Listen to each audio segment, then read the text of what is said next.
Ассалаумағалейкум, құрметті көрермендер, құрметті көпшілік. Бүгін біз алма ағаштары, жеміс ағаштарын жалпы қысқы ұйқыға кету және жапырақтарын түсіру тақырыбында сөз қозғайтын боламыз. Күз келген кезде күннің түсуі және күннің жалпы сәулесі азайған кезде, уақытпен келген кезде және де түн салқындай бастаған кезде жалпы ағаштар ұйқыға кетуге дайындалады. Ұйқыға кетуге дайындалғанның белгілерінің бірі оның хлорофильдерінің жапырақтағы азайған кездегі оның түсі өзгереді, және де мынау жапыраққа сабақ арқылы өтетін қоректік элементтер мына жерінен алып көрсеңіз, міне оңай үзілді. Осы жерінде бір жабатын, яғни пробка дейді, бекітетін нәрсе пайда болады. Яғни жапыраққа ешнәрсе қоректік элемент өтпейді сабақ арқылы, сосын жапырақ өзінің қызметін жояды. Ал егер де одан кейін жел арқылы, жаңбыр арқылы, кейде бір сілкіну арқылы жапырақтар түсіп қалу керек. Ал егер де жеміс ағаштарымыздың біздің жапырақтар түспей жатса, ол нені білдіреді деген сұраққа жауап іздейміз. Біріншіден, оның себептері болуы мүмкін бірнеше, оның бір 3-4-еуіне тоқталып өтетін боламыз. Егер де сіз ең бірінші тексеріп көретін нәрсеңіз, мына бүйтіп қозғаған кезде оңай кететін болса, міне қазіргідей, онда бұл дайын деген сөз. Яғни қысқы ұйқыға кетті, жапырақтардың мына жеріне бететін нәрселер бар. Бұл жерге ешқандай суық кірмейді, бұған суық қауіпті емес деген. Егер де оны мынадай былай қолмен еркін жүргізген кезде жапырақтар түспейтін болса, онда ол ары қарай вегетациясы созылып кетті деген сөз.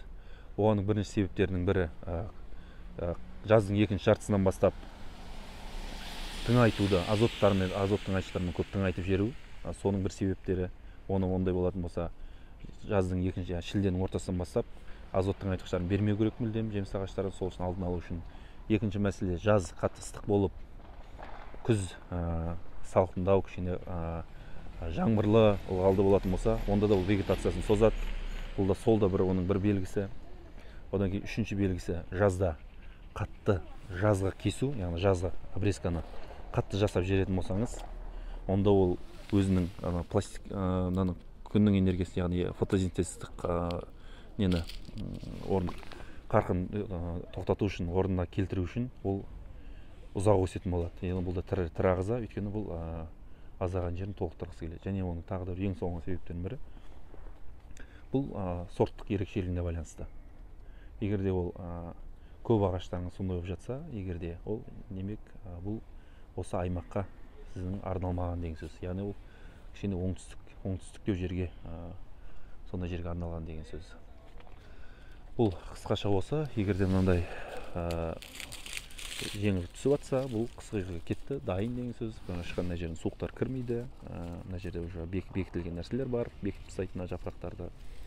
Ағаш ұйқы кетті деген, бұлай тексеріп көрсеңіз, оны қатты уайымдамаңыз. Сосын қыстан алдыңғы обработканы өңдеуді көбінесе мочевином, бордоской жидкостьпен, железный купорос бар, темір купорос, солармен обработка жасай беруге болады. Өйткені ол жапырақтан ешқандай нәрсе ішке қарап кірмейді. Мына жапырақтың мойнынан, өйткені бұл жапырақ жұмыс істемей тұр, сосын сабақтан жапыраққа ештеңе өтпейді. Кішігірім ақпарат пайдалы болып жатса, лайк басыңыздар.